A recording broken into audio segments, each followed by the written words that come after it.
Hey guys, how's it going? This is Joseph Matthews, and in this little tutorial I'm going to teach you how to be funny.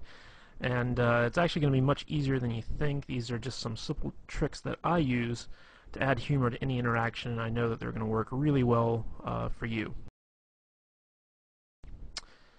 Alright, so the first thing I want to talk about is how serious humor really is. You know, if you can't be funny when you're talking to someone, you really can't be all that interesting. The fact of the matter is, the funnier you are, the more fun you're going to be, and the more people want to hang out with you. So, you know, you need to be as funny as you possibly can in order to attract the most attention. But the thing is that you don't have to be funny all the time. You know, you just need to be funny when it's appropriate. And some well-placed laughter will bond a lot of good feelings to you from, you know, the people that you want to basically impress. So the first thing I want to talk about is how humor is really a sign of intelligence. You see, only smart people really know how to be funny on purpose, okay? And when you make people laugh, they subconsciously associate your ability to be humorous with a high intelligence. And this puts you in a position of authority. And this is really important because, you know, if people hold you in high regard, that gives you a higher social status. And we all know women are attracted to people with a high social status. It's in their nature. So the funnier you are, the higher you can raise your social standing in pretty much any situation you find yourself in. And here's another key that I really want to hammer home, and that's the idea that you don't have to be funny to be humorous. Don't worry about trying to be funny, okay? It really doesn't matter.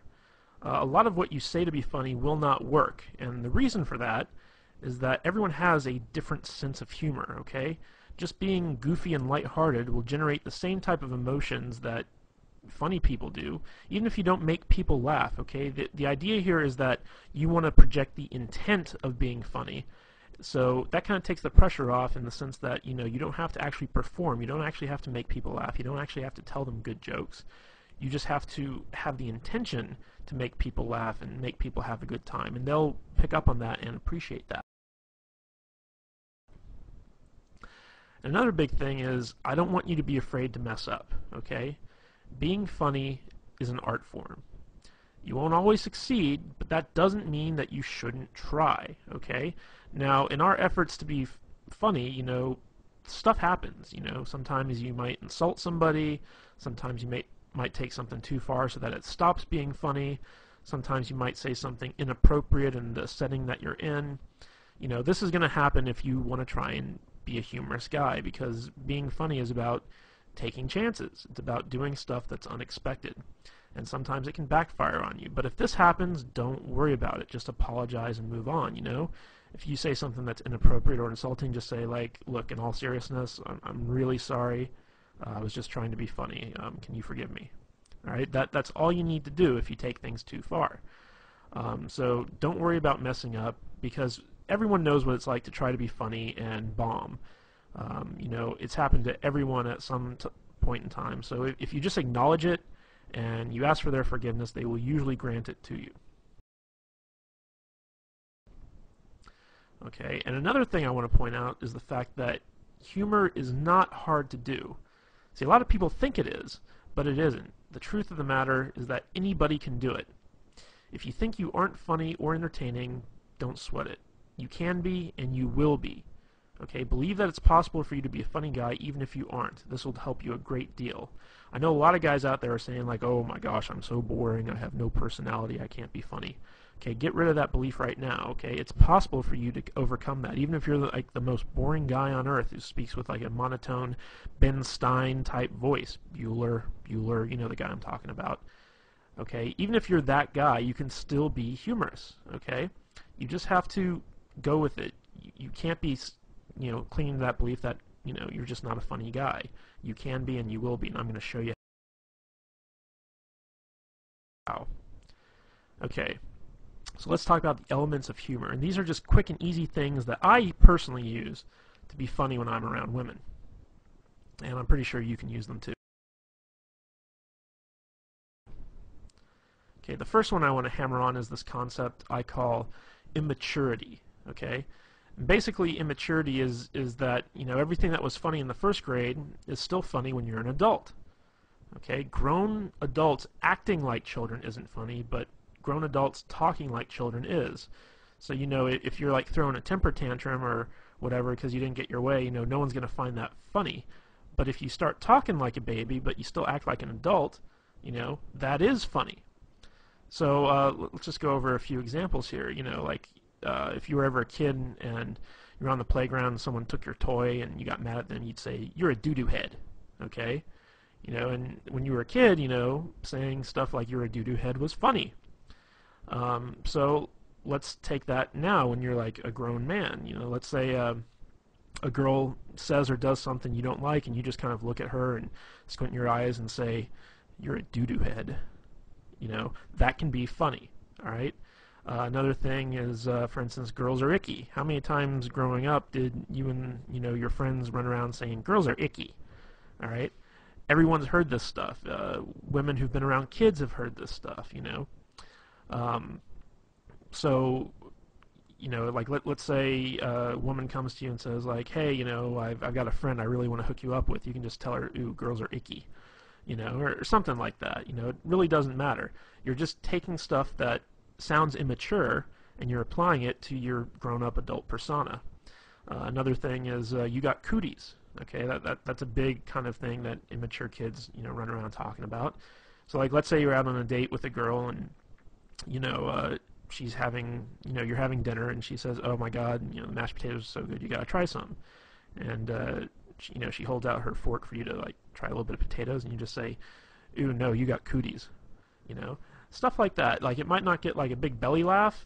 Sometimes it can be if it's unexpected, but most of the time, it's something that's like kind of fun and immature and humorous. So, again, we're creating these feelings that you're going to be a playful type guy when you act I shouldn't say when you talk immature.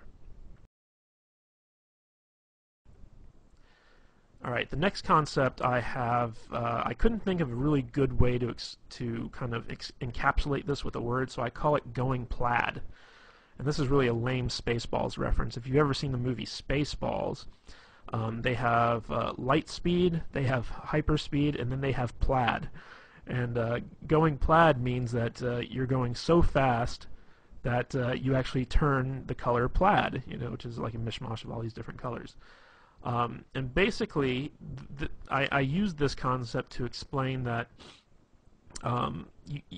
you take a complaint or a criticism that someone makes of you, and you own it. And then once you own it, you take it way further than anyone ever really expected you to, okay? So let me give you some examples of this. Let's say you're out with a girl and you say something kind of stupid, and she says, "You're such a dork." But she says it in like a fun way, like she doesn't really mean it. She just says, "Oh, you're such a dork," and you can respond to that by saying, "You're right. I am a dork. I'm the king of the dorks, as a matter of fact. We always get together once a year and have an election, and I've won like the past 12 dork years in a row. And wait till you see my massive Star Wars figurines collection back at home. It's going to make you so hot you won't be able to resist my dork-like charms." That's what I mean by going plaid, is you take something that could be considered something that's negative, and not only do you own it, but you take it to its most ridiculous extreme. So, let's say, you say something kind of funny, and a girl kind of says jokingly, "Oh my God, you're weird," okay? And, you take that and you're like, "You're right, I'm the weirdest guy you're ever going to meet. In fact, I bottle my own urine and keep it in my refrigerator and label it based on, the time of day and, what month it was." And that's not weird at all. I just think that, it's kind of cool. So you take stuff and you bring it to an extreme, and maybe the urine thing, I just did that off the top of my head. Maybe the urine thing was going a bit too far, but you see what I'm saying. If a girl says you're weird, you say, "You're right, I am weird, but you must be weird too because you're hanging out with me." You take it, you go to the extreme. Another one is when a girl says, "Oh my God, you're so mean." This will happen a lot if you do a lot of teasing. So if you're teasing a girl, she'll be like, "You're so mean. Why are you being mean to me?" And you just look at her and you just say, because I'm a mean person. Duh. I mean, what are you, stupid? Of course I'm mean. I'm the meanest guy you're ever gonna meet. You must be a masochist because when you hang out with me, I'm gonna be so mean to you. So that's what you gotta do when you go plaid. Is you gotta own the stuff that people say about you, and you gotta take it as far as you possibly can. Okay, the next kind of concept I want to talk about is dick and fart jokes, otherwise known as racy humor. Okay? Now, a lot of guys kind of shy away from this stuff, but you can't be afraid to joke about inappropriate stuff with women. Okay? Sometimes guys are afraid that it might be too sexual and it might scare the girl off or whatever, but the fact of the matter is, girls love dirty jokes as much as guys.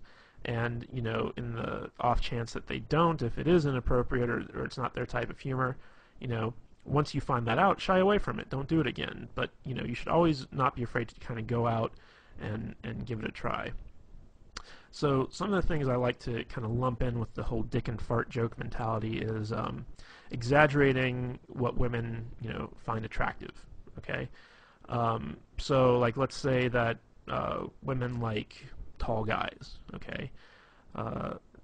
I'm not saying all women like tall guys, but let's say you meet a woman who does like tall guys, and you're like, oh my God, you're so into tall guys, like, you like the 8-foot giant people, everyone's a a midget to you because you only like guys who are like 10 feet tall.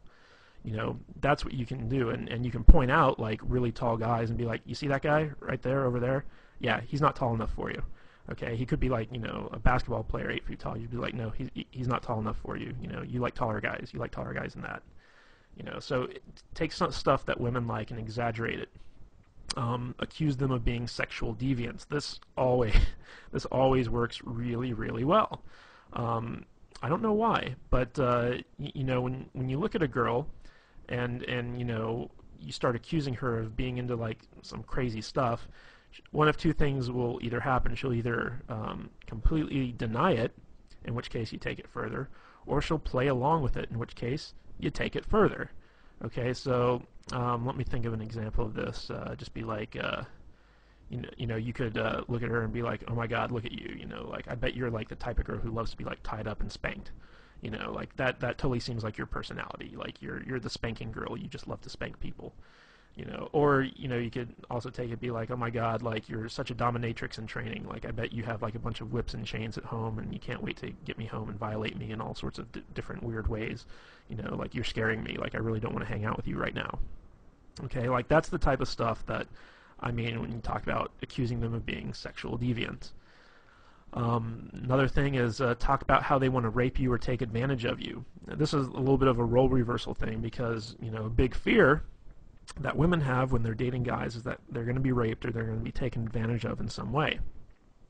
But you can actually use this to your advantage by turning it around and saying stuff like for instance, if she brings you a drink and you say like, you didn't slip a roofie in this, did you? Because the last thing I want to do is wake up in bed and find out that you completely took advantage of me. Or if she gives you a drink and you say like, are you trying to get me drunk? Because I'm not that type of guy. Stuff like that. You want to kind of accuse her of being the one trying to get you into bed, okay, or trying to take advantage of you in some way. And this is funny, but it also has like some underlying sexual tension aspects to it, which can be really fun.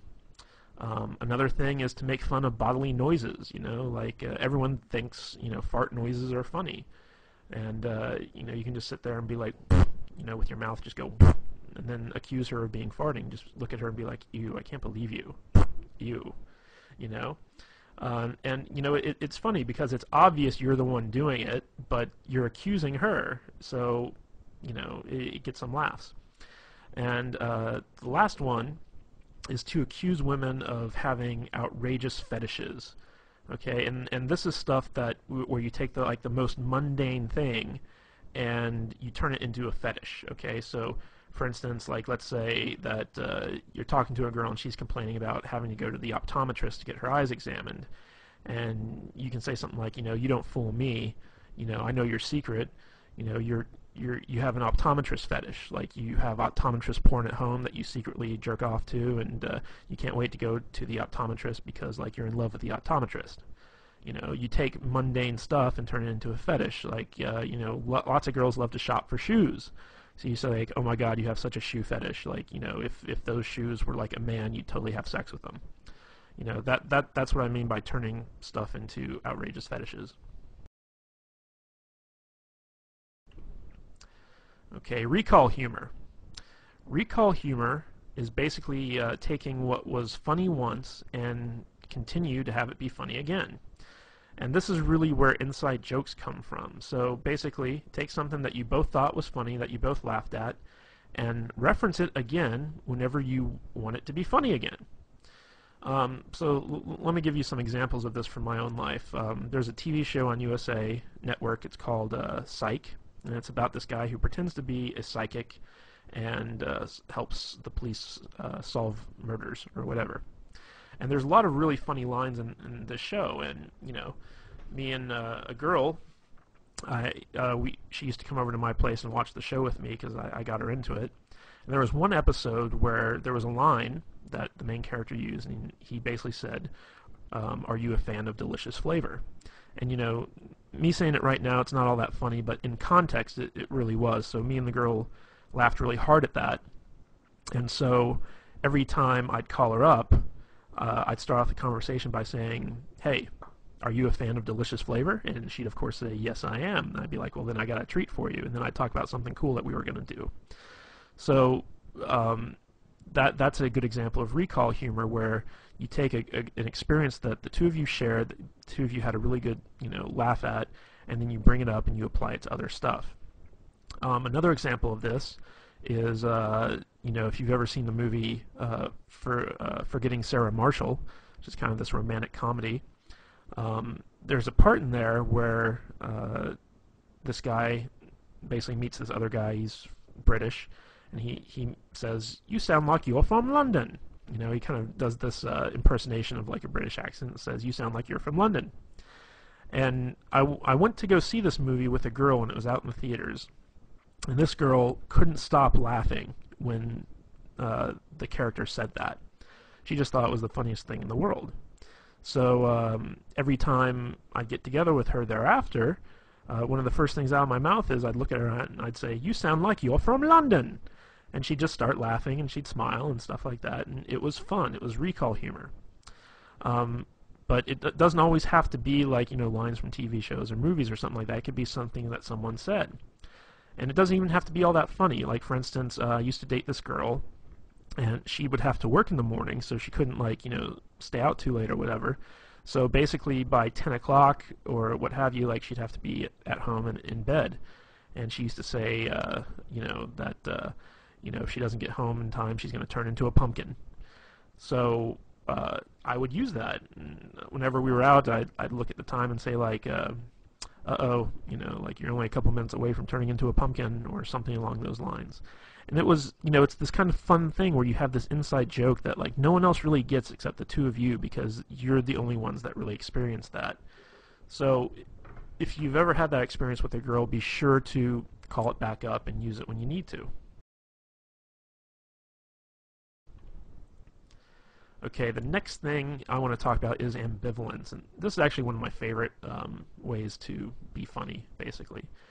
And what ambivalence is it's basically you look forward to something bad happening, or you take pleasure in someone else's misfortune, and you're also kind of unresponsive to bad things.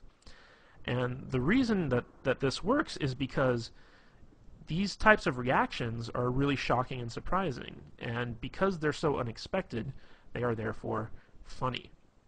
I'm going to use an example of this. If you've ever seen the movie Private Parts by Howard Stern, there's a whole scene in there where he talks about being in Vietnam and thinking it's unfair that, you know, that they miscounted the number of confirmed kills he got, because what he did was he went and he found a school full of Vietnamese children, threw a grenade in there and killed like 80 of them.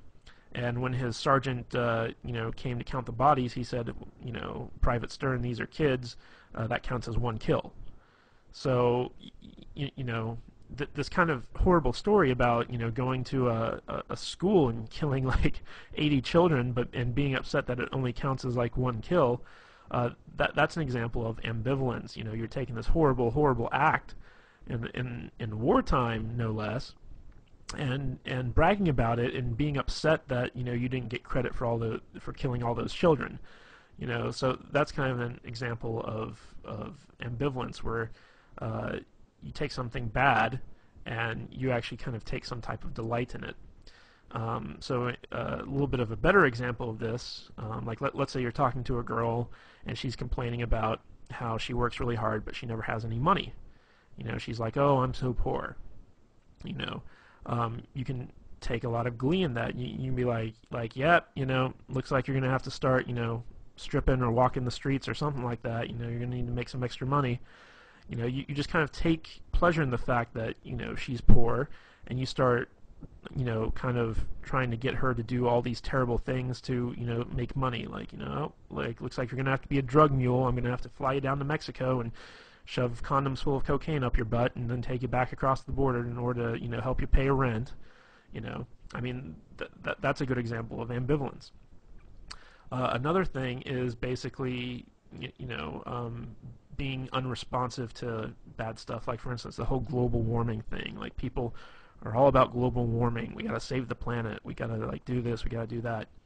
And you could be like, screw global warming. I'm cold now. It's like I want it to be hot. I want the world to be warmer because it's freaking cold out and I don't like the cold.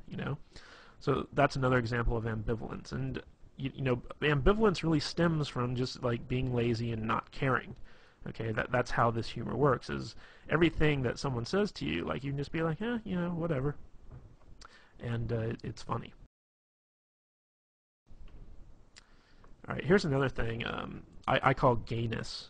Now, I'm not saying that gay people are bad or whatever, but you got to admit that gay people are funny. Gay men, masculine men doing feminine things is always good for a laugh. And stories are also always much funnier when they're told in a gay voice. So, whenever you're hanging out with a girl or whatever, and you start talking gay, she's gonna enjoy it. She's gonna laugh because it's something that's like different from who you really are, which is hopefully a straight, heterosexual, masculine man. So, like sometimes I'll be like, hey, it's gay story time, and then like I'll tell like a normal story that I was gonna tell anyway, but just do it in a gay voice. Be like, I'll say something like, oh honey, you don't even know, like, oh my god, the thing with the thing and that guy, oh my god, I can't believe he said that. I'll just go off and I'll riff, but I'll do it in a gay voice. And women, for some reason, I don't know why, they always love it. I don't even think my gay voice is all that good, to tell you the truth, but they like it. Okay, and another great way to use gayness is to pretend to be one of her girlfriends. Like if a girl starts talking about like something that she'd normally talk about with her girlfriend, I'll be like, wait, pause 1 minute. I'm just going to take my balls, I'm going to put them in this imaginary jar here, like, okay, I'm putting my balls away, I'm totally your girlfriend right now, just talk to me like your girlfriend. Oh, sweetie, what's the problem? And then, so it'll be funny and she'll laugh and then she'll start telling me. So you can do a lot of stuff about like, kind of emasculating yourself, acting gay, talking gay, things like that, and, women like it. Okay, another thing is ridicule and teasing. Here's an interesting fact, is that people hate to be made fun of when they're the ones being made fun of. Okay, they hate ridicule when they're the target, basically. However, people love it when other people are made fun of, especially people in authority or people they personally don't like. Okay? So, let's say you're sitting down with a girl in a restaurant for dinner and your waiter's like, a real jerk, or he's not a very good waiter or whatever. You could start making fun of that waiter.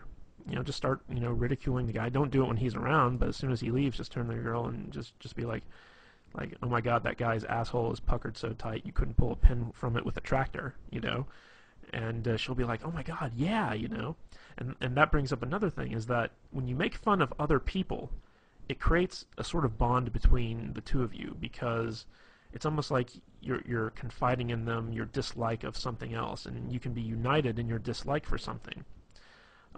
So if she talks about something that she doesn't like or someone she doesn't like, pounce on that, start making fun of it, and she'll start making fun of it too, and before you know it, you two have created a bond over that. Okay? So, use ridicule to ridicule other people, but never, ever, ever ridicule yourself or the girl that you're with. Okay? When you turn ridicule on someone else, they'll tend to get defensive, or it'll lower their self-esteem or what have you.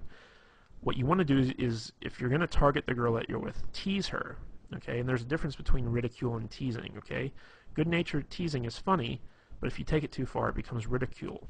Okay? So when you tease a girl, it's kind of, I'll use an example that we used in the past, where you start making fun of an outrageous fetish that she has. Okay, like let's say she really likes Brussels sprouts, or okay, I got a better one. Let's say she really likes Chinese food. Okay, and she's sitting there, she's like, oh my God, this Chinese food's so good, and I'm just like, oh, look at you, you're so into Chinese food. If Chinese food were a man, you'd totally have sex with it.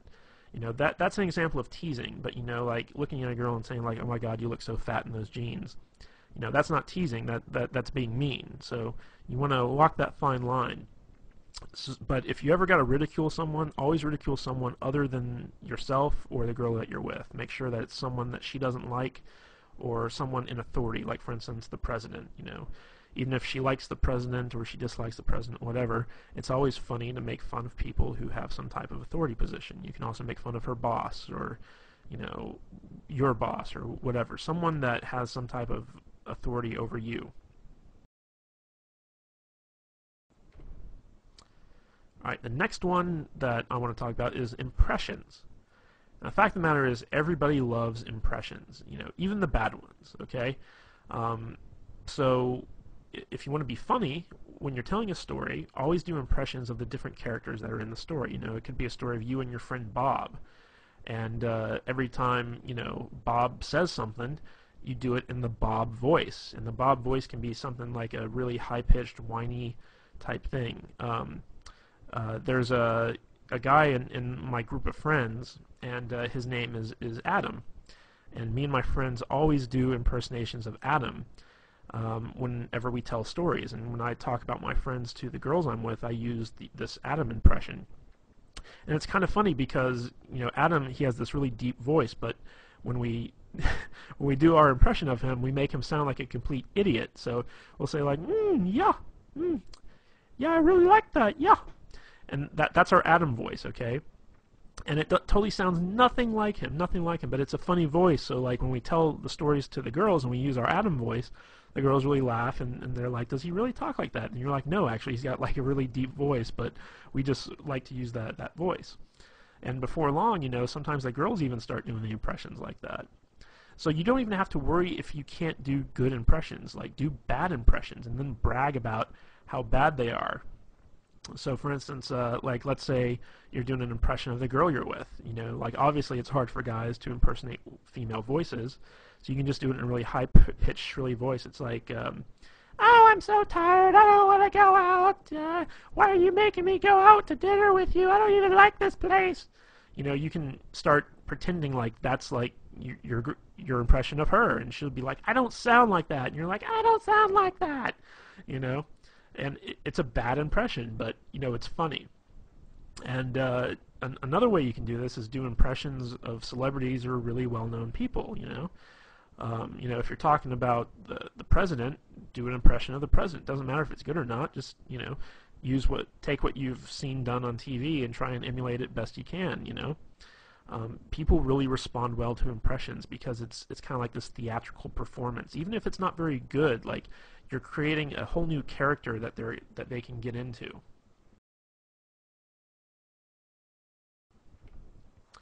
All right, the next thing I want to talk about when it comes time to be funny is talking with stereotypes. Now, all stereotypes are funny because there's always some measure of truth to them. Even if they're completely offensive and out of left field, they're still funny. So, for instance, if you're like an uptight white guy like myself, throw in some ghetto speak. When I meet up with a girl, like if I call her up on the phone, one of the first things out of my mouth is sometimes, "Hey, what's the dealio?" you know. I don't really talk like that. I don't say like, what's the dealio, you know, like it doesn't sound right coming out of my mouth. But, you know, when I'm calling up a girl and I want to be funny and playful, I use like what I like to call ghetto speak, which, you know, like ebonics and, you know, stuff like that. It's like, call her up, hey shorty, what's happening? You know, I mean, like really, you know, dumb stuff like that when it comes to me saying it. Now, on the flip side of that, if you're a ghetto black guy, talk like an uptight white guy, you know. Dave Chappelle does this really well, where he has this very white voice that he uses sometimes, and that's funny, you know, because you're kind of playing into this stereotype that white guys have like this very proper diction, and you know they're very uptight. If you're an Asian guy and you want to talk like Hong Kong Phooey, you know, with like the Asian voice, you know, go for it, because Asian guys can pull that off. Even though it's like very offensive and stereotypical, it's funny. If you're an Indian, talk like Habib, you know, like the guy from The Simpsons. It's like, thank you've come again, you know, that type of thing. You can get away with it because you're Indian, you know. If you know, other people were doing it, it might be offensive, but you got to take stereotypes and instead of being offended by them, use them to your advantage. And when you do this, you want to take those stereotypes and blow them way out of proportion, you know, like just take them to their furthest extreme. People love it. Okay, another thing is sarcasm. And sarcasm is probably the easiest type of humor to do, but it's the hardest to appreciate. The more intelligent someone is, the more they can appreciate sarcasm. But just a word of warning here, people with low self-esteem, they don't really like sarcasm, okay? Because it can come off as being really offensive. There's the show that used to be on Comedy Central, I don't know if it still is, but it's called The Kids in the Hall. And it was basically a sketch comedy show. And they had a sketch on there called The Sarcasm Man. And basically it was this guy who had a speech impediment where everything he said sounded really sarcastic. And people people were always pissed off with him because it always sounded like, you know, he was just like making fun of them. So, you know, someone would come up to the guy and they'd be like, hey, you know, like, my name's Jim. What's your name? He's like, oh, hi, Jim. My name's Bill. You know, and then the guy'd be like, dude, why are you being so mean? Like, I just came up to introduce myself to you. And it's like, what? I'm not being mean. You know, and it went on like that for like, you know, a good, you know, 10, 15 minutes where the guy was just getting more and more upset, and the guy would have to explain like, oh, I'm not being sarcastic. I have a speech impediment. It's a real problem. And, you know, that was kind of like the punchline to the whole thing. So basically, when it comes to sarcasm, you basically got to act like the person you're talking to is a complete idiot, and you have to lower yourself to their level in order to effectively communicate with them. That's basically what sarcasm is you have a feeling of superiority over the person, and you're kind of poking fun at the fact that they're dumber than you are. And oddly enough, lots of girls really love sarcasm. They really love sarcastic humor, and a lot of girls, as a matter of fact, have a very sarcastic sense of humor themselves. Like, their type of humor is sarcastic. So if you're a guy, you tend to gotta put up with a lot of sarcastic women. So, and another thing I just want to point out is a lot of the stuff I've been going through with you guys with so far in this presentation is stuff I've learned from women. Like, this is all humor that I've gotten from girls that, you know, made me laugh. And I kind of sat down and was like, what is it they do that's funny? And it's very easy for like a girl to act like, you know, she's better than you and she's smarter than you, and she's got to talk down to you in order to do that. If you're dealing with sarcastic humor from someone else, play into it. Just act like you're a complete retard and be like, you're right, man can't talk, you know. Just go with it. If someone's kind of treating you like that, take it to its, you know, logical extreme.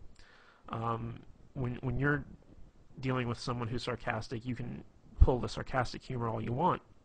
But if you're dealing with someone who's not sarcastic, who has, you know, low self-esteem, who's kind of like sweet or whatever, you don't want to go the sarcastic route. Okay, another thing I love to do is use nicknames. Nicknames can be a lot of fun, and they can be really funny. And the more ridiculous the nickname, the better. One of the cool things about nicknames is that it really does create a bond between two people, because when you name something, you imply a certain sense of ownership, and it also becomes a type of inside joke between the two of you. A good example of this is one time I started dating this girl. Her name was Katie, and her email address was something like Goofy Kate, 123 or something like that. And when I got emails from her, it was always, from this Goofy Kate email address, so I just started calling her Goofy Kate, and eventually that got shortened to Goofy, and every time I'd see her, I'd be like, hey, what's up, Goofy, and, she'd laugh and, whatever, but to me and her, it was, she was Goofy, that was her name. There was another girl I met where I used to call her Fuzzy Bunny. I don't even remember why. I just called her like Fuzzy Bunny for no real good reason, but that name kind of stuck. She was my little Fuzzy Bunny. And as long as like you're not calling women like really offensive names, like bitch, slut, hoe, even though I have had girls who I nicknamed that never to their face, but whatever. You kind of have this kind of endearing inside joke. And whenever you're in a relationship with someone, eventually nicknames like kind of pop up. So it's always good to kind of like be the first one to go out there and do that and start referring to them in that sense. All right, bad jokes. Good jokes are hard, bad jokes are easy. That's just the long and short of it right there. So if you're going to tell jokes, don't even try to tell good jokes. Just use bad jokes because they're easy. You can go online and find like a billion bad jokes. Word of wisdom, though, the shorter the jokes are, the better, okay? And remember our little talk on immaturity a little bit earlier. First grade humor is always funny. And so if use bad jokes that, would make like a kindergartner laugh. Now, it might not get you an actual laugh from the girl, but it doesn't matter because it's a playful thing. It's fun, and you can also turn it into a game. So, for instance, you could just look at her, like, if there's a lull in the conversation or whatever, you could just say, hey, why'd the monkey fall out of the tree? And she'd be like, I don't know. And you're like, because it's dead, duh. I mean, that's a bad joke, but, it's just something funny. And then you can be like, okay, your turn, tell me a joke. And then she tells you a joke, and it can be a good joke or a bad joke or whatever. And then, like, the idea is, like, in the game, who can tell the worst joke? And another thing I like to lump into the bad joke category are bad pickup lines, because once you get to know a girl, like once you're past the point of meeting her and you're actually dating and stuff like that, bad pickup lines actually work. Surprisingly enough, they do. Like, you could, meet up with a girl to go see a movie, for instance. Let's say two of you get together, and you're like, "Damn, girl, did you wash your pants in Windex? Because I can see myself in them." I mean, like that's a really bad pickup line. It would never work. But if you already know the girl and you use that, she's gonna think it's funny. She's gonna let it go. Like I do this all the time. I take every bad pickup line I can possibly think of, and I use it whenever I meet up with a girl I know, and it's really fun. It's really funny. All right. Another favorite tactic of mine is to steal stuff that's already funny. It's hard to think of funny stuff on your own, but there's tons of stuff out there that's already humorous and will guaranteed to make people laugh.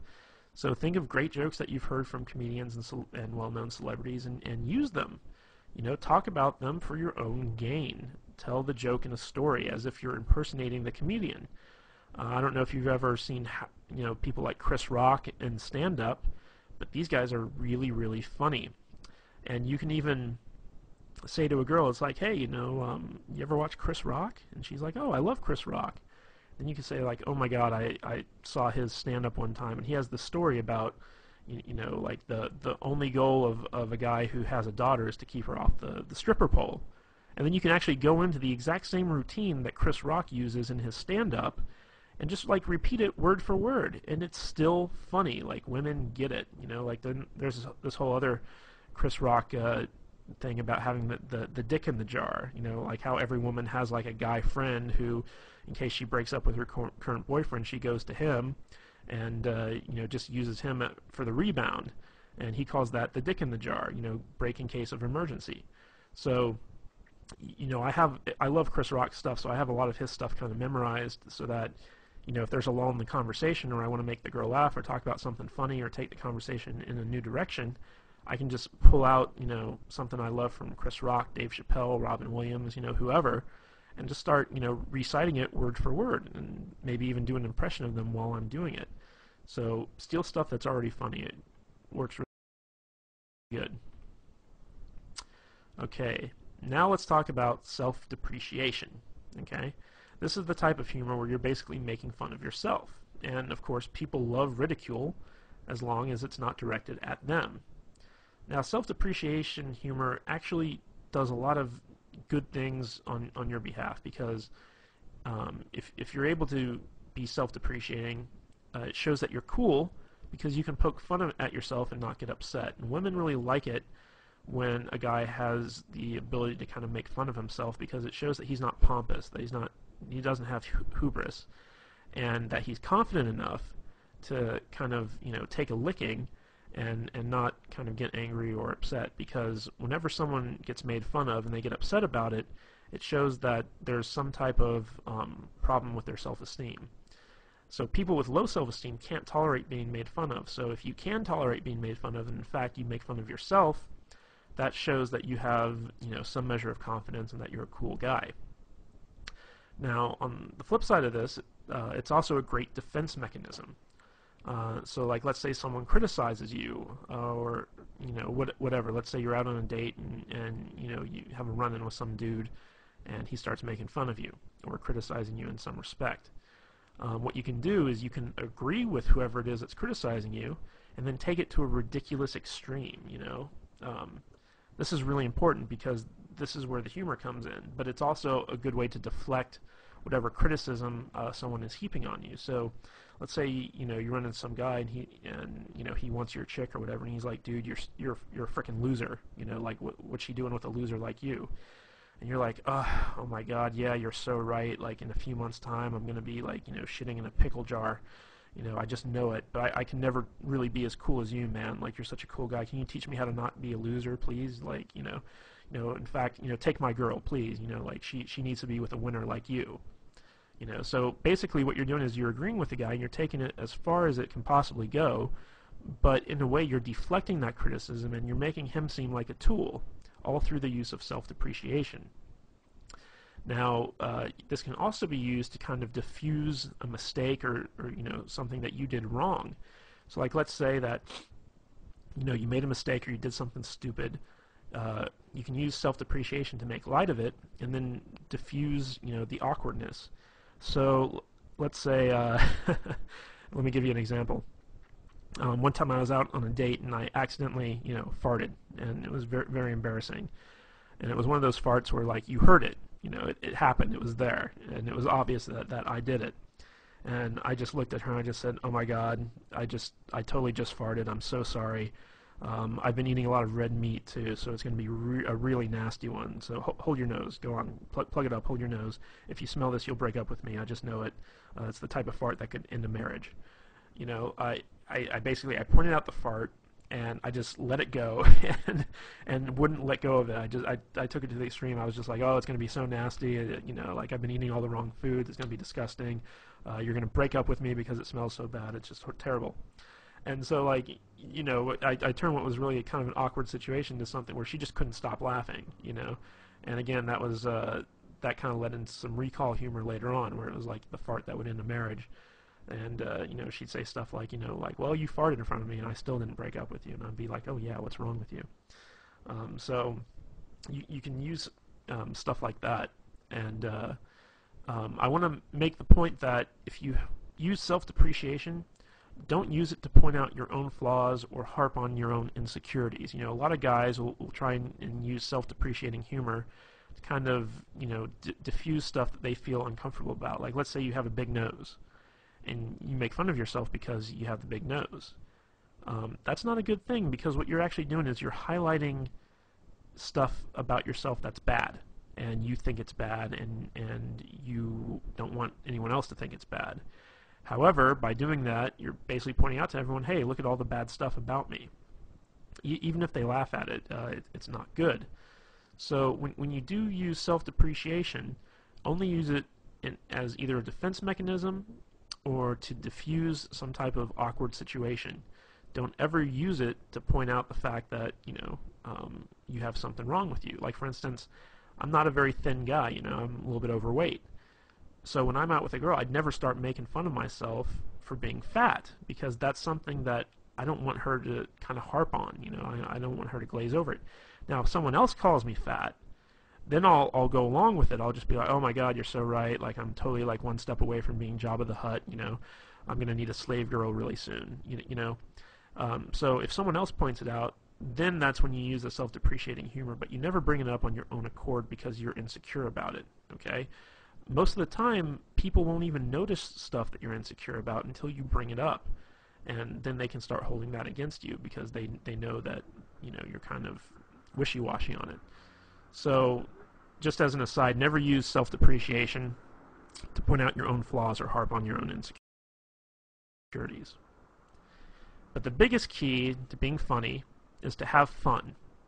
If you have fun, the humor will come naturally, okay? If you're just able to sit back and relax, not worry about anything, not worry about censoring yourself, not worrying about messing up, you will naturally, if you're an intelligent person, which I'm fairly certain that you are, be a funny person. You'll pick up on stuff, you'll crack jokes, you'll have a good time.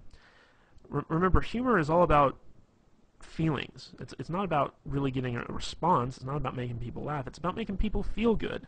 The better you can make people feel, the more they'll like you, and the more personality you'll display. Even if you're not a funny guy, just be super, super positive. People like positivity. And if you can mix that positivity in with some fun every once in a while, people will like you even more. So out of everything I told you about, if you can't even remember one of those little concepts about how to be funny, just have fun.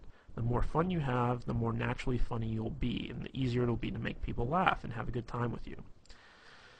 Alright guys, that's all I have for the video. I hope you really enjoyed this thing. Like I said, I got most of this material, most of these concepts from girls who use them on me. So this is stuff that I know for a fact girls respond to. I use all this stuff in every one of my interactions, and I always get a good response from it. So if you need to, watch this video as many times as you want, learn the concepts, and actually go out and start using them, and you'll be absolutely amazed to see the type of responses girls give you. Alright guys, this is Joseph Matthews, and I'll catch you later.